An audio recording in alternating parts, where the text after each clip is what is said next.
మొదటి నుంచి మనం చెప్తున్నట్టుగా ఏదో చెయ్యాలి 42% రిజర్వేషన్ చెయ్యాలి అని తప్ప నిజంగా మనస్ఫూర్తిగా చేసినట్టు ఎక్కడ మనకు కనపడుతుందా చూడండి. ఉదాహరణకి రిజర్వేషన్ చేశారు. మీరు ఫస్ట్ మొదల దగ్గర నుంచే తప్పండి. ఈ బీసీ రిజర్వేషన్కి 42% ఇవ్వాలి అనుకున్న దగ్గర నుంచే మీరు తప్పు. యాక్చువల్గా మనకి 33% ఉండింది. 33% ఇవ్వలేకే గతంలో కేసీఆర్ దాన్ని, ఎందుకంటే సుప్రీంకోర్టు సీలింగ్ ఉంది 50% రిజర్వేషన్లు మించొద్దు అని. ఏదైనా సరే ఈ 50% రిజర్వేషన్లు దాటొద్దు. దేనికైనా సరే అండి, ఎవరికైనా సరే 50% రిజర్వేషన్లు దాటొద్దు అని సుప్రీంకోర్టు సీలింగ్ ఉంది మనకి. అప్పుడే మీరు ఆలోచించాలి కదా, 42% రిజర్వేషన్ మేము ఇస్తాము అని చెప్తున్నామంటే 42% రిజర్వేషన్ ఎలా సాధ్యమవుతుంది? 50% రిజర్వేషన్లు దాటకూడదని సుప్రీంకోర్టు ఆర్డర్ ఉన్నప్పుడు 42% ఓన్లీ బీసీలకే ఎట్లా ఇస్తాం? మరి ఎస్సీ ఎస్టీలు ఈబీసీలు వీళ్ళంతా ఉన్నారు కదా, వాళ్ళ పరిస్థితి ఏంటి అని మీరు ఆలోచించారా? ఈడబ్ల్యూఎస్ రిజర్వేషన్ గురించి ఆలోచించారా? మీరు ఏమీ ఆలోచించకుండా ఊరికే నోటి మాటగా మేము 42% రిజర్వేషన్ ఇచ్చేస్తామని చెప్పేశారు. ఇది ఫస్ట్ తప్పు మీరు చేసింది. 33% ఇవ్వలేనప్పుడు మీరు 42% ఎలా అమలు చేస్తారు? ఇది ఫస్ట్ తప్పు మీరు చేసింది. సెకండ్ తప్పు, దీనికి డెడికేటెడ్ కమిషన్ ఏమన్నారు, మీరు 1 మ్యాన్ కమిషన్ వేశారు. షమీమ్ అఖ్తర్, ఇప్పుడు ఇది గవర్నమెంట్ చేసిన రిపోర్ట్ కదండి. షమీమ్ అఖ్తర్ గారికి మీరు రేవంత్ రెడ్డి గారు పర్సనల్గా అసలు రాష్ట్రంలో బీసీలు ఎంతమంది ఉన్నారో ఆ లెక్క ఒకటి తీసుకుని మీరు ఆయన పర్సనల్గా అడిగారా? ఆయనకి మీకు ఏమైనా ఫ్రెండ్షిప్ కుదిరిందా? అంటే జస్ట్ ఆయన మీకు ఫ్రెండ్ లాగా ఏమైనా అఖ్తరు పోయి రాష్ట్రంలో మొత్తం ఎంతమంది ఉన్నారో లెక్క వేసుకొని రాపో అని మీరు చెప్పారా? కాదు కదా. మీరు ఏం చేశారు? దీనికోసం ఒక 160 కోట్లు ఖర్చు పెట్టి మీరు ఒక డెడికేషన్ కమిషన్ వేశారు. మరి ఇంతవరకు ఈ కమిషన్ రిపోర్ట్ ఏది? కమిషన్ అయిపోయింది కదా, కమిషన్ టైం లైన్ కూడా ముగిసిపోయింది. ప్రతి కమిషన్కి ఒక టైం బాండ్ ఉంటుంది అనమాట.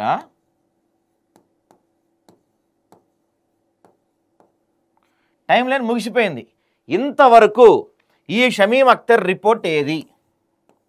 మీరే అన్నారు కదా గతంలో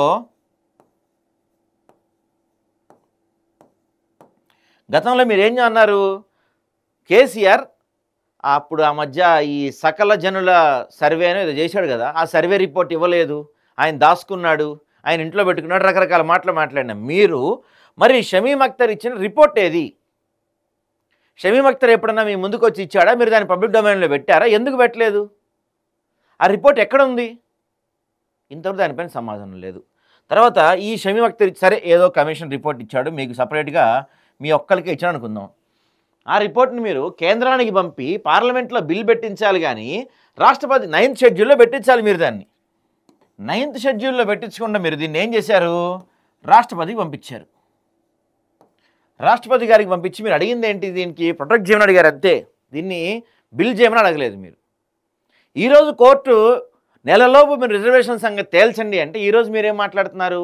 ఏమన్నా జీవో ఇద్దామా? ఒకటి ఖచ్చితంగా 42% పెట్టాల్సిందని ఒక జీవో రిలీజ్ చేద్దామా అనుకుంటున్నారు. ఎవడో ఒకడు పోయి కోర్టులో కేసేస్తే 50% రిజర్వేషన్లు దాటి వెళ్ళిపోతుంది కదా, మరి 42% రిజర్వేషన్ ఎలా సాధ్యమవుతుంది వీళ్ళకి? ఇది కుదరదు కదా అని చెప్పాడు. కేసేస్తే ఏమైద్ది? మొత్తం ఎన్నికల ప్రక్రియ మొత్తం ఆగిపోద్దిగా. ఇప్పుడు ఇదే నేను చెప్తుంది. మొదటి నుంచి కూడా మీరు ఏ విషయం పైన కూడా ఇందాక మనకి వకలాభరణం గారు చెప్పినట్టు ఏదో ఎవడో చెప్తే పేపర్ల మీద మేనిఫెస్టో మీద రాసినట్టుంది తప్ప ఏ విషయం పైన కూడా మీరు ఒక సమగ్ర విచారణ జరిపించి దాని గురించి అసలు ఎంతవరకు సాధ్యమైంది, ఇది ఎంతవరకు ఇవ్వగలుగుతాం, ఇవ్వాలంటే ఏం చేయాలి, ఇలాంటి అంశాలపై మీరు ఏమాత్రం ఎక్సర్సైజ్ చేయకుండా ఇచ్చి పడేశారు. తీసుకోండి 42 కాదు 50 తీసుకోండి. ఏదో సినిమాలో అన్నట్టు, సినిమాలో డైలాగ్ ఉంటుంది, నీకు జింక బంక లేకపోతే ఏదో డైలాగ్ ఉంటుందండి, అట్లా మీకు 42% 50 తీసుకోండి, 100 తీసుకోండి, రిజర్వేషన్ ఏముంది అని చెప్పి మీ ఇష్టానుసారంగా మీరు ఇచ్చుకుంటూ వెళ్ళిపోయారు. సీన్ కట్ చేస్తే ఇప్పుడు మొదటికే మోసం వచ్చింది, ఇవ్వలేని పరిస్థితికి వచ్చింది. సరే మీరేమంటున్నారు? జీవో జారీ చేస్తాము, లేకపోతే తెలివిగా రేవంత్ రెడ్డి గారు చాలా తెలివిగా ఎప్పుడో చెప్పారు, ఒకవేళ అది చట్టం కాకపోతే ఈ బీసీ రిజర్వేషన్ అనేది చట్టం కాకపోతే పార్టీల పరంగా ఇస్తానికి నేను సిద్ధం, మీరు సిద్ధమా అని ఒక సవాల్ చేశారని రేవంత్ రెడ్డి గారు. పార్టీల పరంగా ప్రతి పార్టీ కూడా అంటే మెయిన్ ఏం చెప్పారు, మా కాంగ్రెస్ పార్టీ 42% రిజర్వేషన్ ఇస్తానికి రెడీగా ఉందని చెప్తున్నారు. అసలు ఇందులో నాకు అర్థం కాని విషయం ఏంటంటే స్థానిక సంస్థల్లో అసలు బీఫామ్స్ ఇవ్వరు కదండి. సర్పంచ్ ఎన్నికలకు బీఫామ్స్ ఉంటాయా? బీఫామ్సే ఉండవు కదా. అసలు బీఫామ్సే లేని ఎన్నికకి మీరు 42% సీట్లు ఎట్టిస్తారు? ఇదొక క్వశ్చన్. ఇంకోటి మీరు ఫర్ ఎగ్జాంపుల్ కాంగ్రెస్ ఇచ్చింది బీసీకి ఏదో ఒక ఊరి తీసుకోండి, కాంగ్రెస్ బీసీకి ఇచ్చింది, బీఆర్ఎస్ బీసీకి ఇచ్చారు, తర్వాత బీజేపీ వాళ్ళు కూడా మీ మాట మేక చెప్తానండు, బీజేపీ వాళ్ళు కూడా బీసీలకే ఇచ్చారు. ఇంకేమన్నా పార్టీలు ఉంటే ఇంకొక జనసేన టీడీపీయో ఇంకేమన్నా ఎవరన్నా ఉంటే వాళ్ళు కూడా బీసీకే ఇచ్చారు. ఇక్కడ ఎవడో ఒకడు ఆ ఊర్లో గొట్టంగాడు ఏం చేస్తాడంటే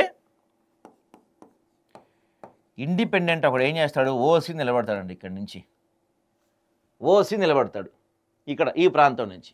ఇక్కడ ఏం జరిగిద్దంటే డబ్బులు అందరూ సమానంగా ఖర్చు పెడతారు, అందరి దగ్గర సమానమైన డబ్బులు ఉన్నాయి, నేను కాదంటలేదు. మీరేమంటారు, మేము కాంగ్రెస్ వాళ్ళం అవసరమైతే ఎంత ఫండ్ అని ఇస్తాం గెలిపించుకుంటాం అంటారు. ఇక్కడ ఈ నియోజకవర్గంలో ఒక 100 ఓట్లుంటే 100 ఓట్లుంటే 20 ఈయనకి 20 ఈయనకి 20 ఈయనకి పడతాయి, ఈయనకి 40 పడతాయి. ఎందుకు 40 పడతాయి అంటే బీసీల ఓట్లు ఉంది 60 అక్కడ, ఓసీల ఓట్లు ఉంది మాత్రం 40. ఈ ఊరి జనాభా ఎగ్జాంపుల్ చెప్తున్నా అండి, బీసీలు 60 మంది ఉన్నారు, ఓసీలు అంటే ఓసీ ఒకటే చెప్పట్లా నేను, దీంట్లో ఓసీ ఎస్సీ ఎస్టీ మిగతా అందరూ కలిసి 40 మందే ఉన్నారు అనుకుందాం. సంఖ్యాపరంగా ఇక్కడ బీసీ చాలా పెద్ద కమ్యూనిటీ, చాలా బలం ఎక్కువ ఉన్నారు, 60 మంది ఉన్నారు. కాబట్టి ఖచ్చితంగా మనం ఏమనుకుంటాం, ఇక్కడ ఈ సీటు బీసీదే భయ్ అని చెప్పి అందరం బీసీకి సీట్లు ఇచ్చుకుంటాం. కానీ ఇక్కడ ఏం జరుగుద్ది, బీసీల ఓట్లు ముగ్గురుగా చీలిపోయినాయి. 3 పార్టీలకి బీసీల ఓట్లు చీలిపోయి ఇండిపెండెంట్ కళ్ళు మూసుకొని గెలుస్తాడు అక్కడ. ఆ ఇండిపెండెంట్ ఎవరు, ఓసీ క్యాండిడేట్. ఇక్కడ మన టార్గెట్ ఏంటి, మన లక్ష్యం ఏంటి, బీసీలకి రాజ్యాధికారం రావాలి, 42% రిజర్వేషన్ ఉంటే ఇది ఈ ఊరు ఏదైతే ఉందో ఈ ఊరు ఖచ్చితంగా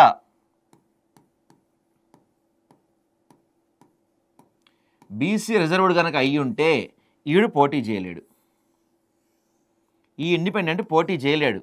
అప్పుడు ఇక్కడ ఇంకొకటి ఇండిపెండెంట్ వేసినా ఆ ఇండిపెండెంట్ పోటీ చేయగలుగుతాడు కానీ ఓసీ పోటీ చేయలేడు.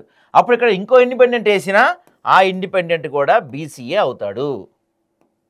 ఓకే, ఆ ఇండిపెండెంట్ కూడా బీసీఏ అవుతాడు. ఇంకో ఇండిపెండెంట్ వేసినా కూడా బీసీఏ, అది బీసీ రిజర్వ్డ్ సీట్ కాబట్టి బీసీఏ అక్కడ నామినేషన్ వేయాలి. కాబట్టి ఎవరు గెలిచినా బీసీ గెలుస్తాడు.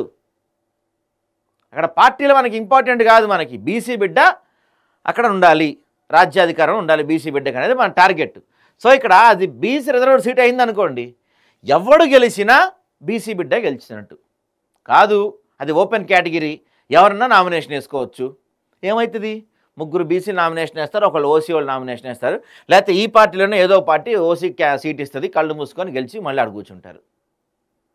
నేను చెప్తుంది అదే, మీరు రిజర్వేషన్ కల్పించకుండా జీవో తెస్తామా, లేకపోతే జీవో కూడా కుదరకుండా మేము పార్టీ పరంగా 40% రిజర్వేషన్ ఇస్తాము, మాకు పార్టీ పరంగా అది ఉంది ఇది ఉందని చెప్పుకుంటే అసలు బీఫామ్సే లేని దానికి 42% ఎక్కడి నుంచి ఇస్తారు మీరు? ఇచ్చినా జరిగేది ఇది సమస్య. కాబట్టి ఇవంతా అయ్యే పనులు కాదు. మీకు నిజంగా దమ్ముంటే ఫైట్ చేయండి, ఎట్టి పరిస్థితుల్లో బీసీలకి 42% ఉండాల్సిందే అని చెప్పి ఫైట్ చేయండి, ఆ విధంగా పోరాటం చేయండి, ఆ విధంగా ముందుకెళ్ళండి తప్ప ఈ టైం వేస్ట్ పనులు ఇవన్నైతే పెట్టుకోకండి. ప్రజల్ని ఇప్పటికే మోసం చేసింది చాలు మీరు.